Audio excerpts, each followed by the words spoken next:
Higil makabawi sila ni LeBron James at Austin Reeves sa defending champion dito sa Game 2. Ibang klase ang pinapakita dito ng Los Angeles Lakers. Well, panoorin nyo to mga idol.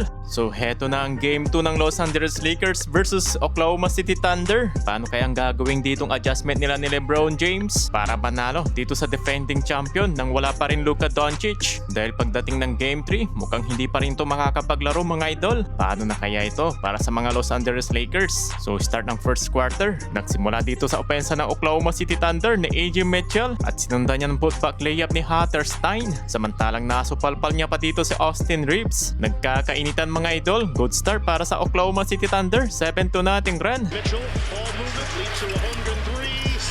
Nanggaling naman kay Rui Hachimura ang first field goal ng Lakers at sinundan niya ng basket ni LeBron James. Pero mas maganda pa rin ditong pinapakita ang opensa ng Oklahoma. Timeout sa score na 11-4.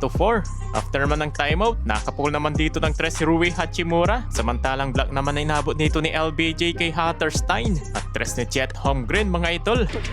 Holmgren a three.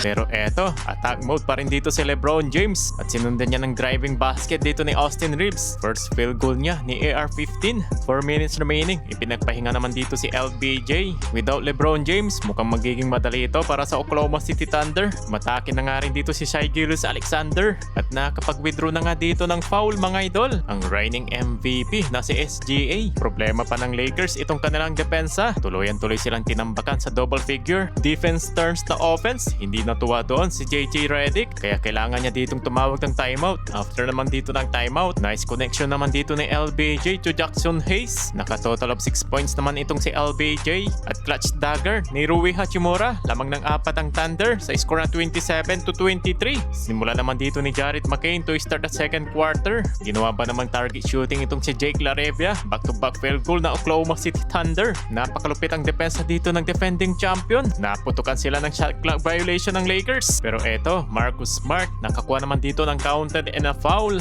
And LeBron James gusto niya sana ditong i-posterize si Chet Holmgren. Tinawagan naman dito ng foul si Holmgren mga idol. Hindi naman sila ditong makapaniwala nang tinawagan ng foul si LeBron James mula sa kanyang dating kakampi na si Alex Caruso. Eto, much needed 3-pointer ng Lakers mula kay Marcus Smart. Yun nga lang, kumounter naman dito ng 3 si Jared McCain. Lamang ng 8 points dito ang Thunder, 39-31. Pero buti na lang, nakapukol dito ng 3 si Austin Reeves. Unti-unting nakadikit mga idol ang Los Angeles Lakers. Dalawang sunod na 3 ang kanilang pinakawalan. Galing naman kay Luke Kennard. Take over mode si Austin Reeves plus counted and a foul. Well after nyan, palitan naman dito ng basket itong si Luke Kennard at Hatterstein ng floater para dito sa opensa ng Thunder. Mukhang nakakakuha na dito ng momentum itong si Reeves with total of 13 points. Nang dahil naman kay Marcus Smart, nakuha nila dito ang first lead of the night. Bumito pa dito ng 3 si Luke Kennard pero nagtabla ang laban sa score na 49. Yun nga lang, nalibre naman dito sa corner si Rui Hachimura. Tuwang-tuwa sila dito ni Luka Doncic. Bully-bull naman itong si Shai Gilgeous-Alexander. Total of 11 points. And nice connection muli ni LeBron James to Jackson Hayes. And Alex Caruso, pasok itong kanyang corner triple. Connection naman dito ni Reeves to LBJ. Nagtapos naman dito sa puntos ni Jackson Hayes. First time, lumamang dito ang Lakers sa halftime, 58-57. Leading scoring si Austin Reeves, total of 13 points.